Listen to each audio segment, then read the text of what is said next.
it's Rachel with another tutorial for Etc. by Danielle. Today I'm going to show you how to put a shadow on its own layer or create a shadow from a PNG or JPEG element if your program doesn't do layer styles.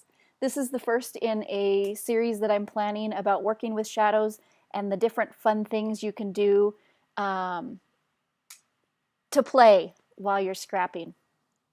Depending on what program you're using or the version of that program, this is as easy as a couple of mouse clicks, or if you don't have layer styles, there is a really simple workaround that I'm going to show you so you can have a shadow on a separate layer or shadow an element to begin with.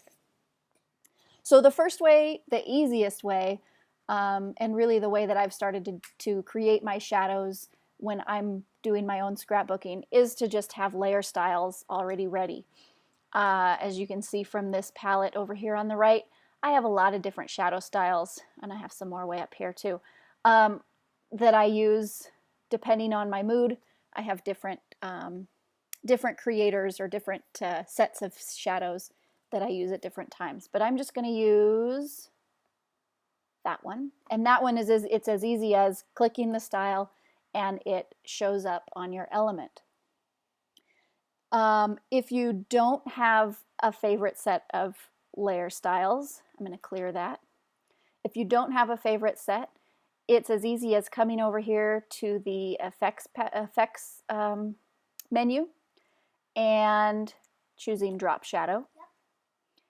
And then manipulating these sliders and the angle to get, let's see, move this so I can see what I'm doing, to get a shadow that looks like what you're looking for. And I'm just going to leave this at 120 degrees, but I'm going to tone it down just a little bit. Okay. And there you have a basic style layer created from scratch. Now, whichever of those two ways, if this is how you do your styles, to make it on its own layer, you're going to right-click the layer effects and come down here where it says Create Layer. You're going to click that, and it's going to say some things can't be reproduced, and you're going to hit OK because drop shadows can be reproduced in their own layer. Yep. What that does is it puts the shadow on its own layer directly underneath the element. So from here you can tweak just your shadow without changing anything about the element on top. If your program doesn't have layer styles, I'm going to delete that shadow layer, go back to the original element. If your program doesn't do layer styles, what you're going to do is create a new layer underneath your element layer. You're going to select, you want to select everything that's in your element. The easiest way to do that is to hold down Control or Command and click on the object layer on the layer thumbnail, and that's going to select with this dotted line. It's selected everything inside your element. I'm going to go to my fill tool, my paint bucket, and let's make this kind of a dark gray. No, we'll leave it black. Just for this, I'm going to leave it black. You can choose different colors if you like your shadow to be slightly not black, whether you want it to be gray or to have a little bit of a color tone.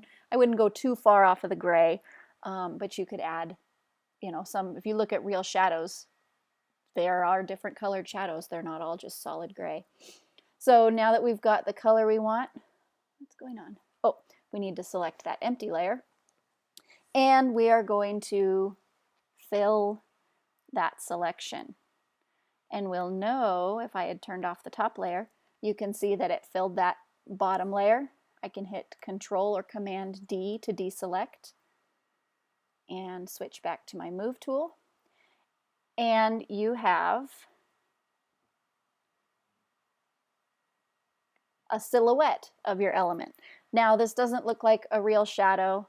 even if I change the opacity, whoops, wrong layer. Even if I change the opacity of that shadow layer, doesn't look like a real shadow. Yep. But if I go up here to filter and blur and Gaussian blur, making sure that you've got the shadow layer selected, now you can make those edges just a little bit fuzzy. How fuzzy you go is up to you.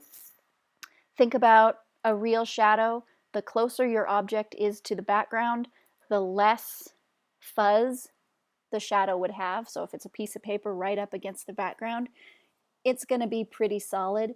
But if you have something like a leaf or a flower that's more dimensional, you might want a little bit more blur to your element. You're not going to want to go all the way over to the right because that does crazy things. It spreads out the shadow way too much. But between 5, 10, maybe even 15 or 20 pixels, depending on what kind of effect you want to go for. I'm going to pick just a little bit over 8 pixels for this and click OK.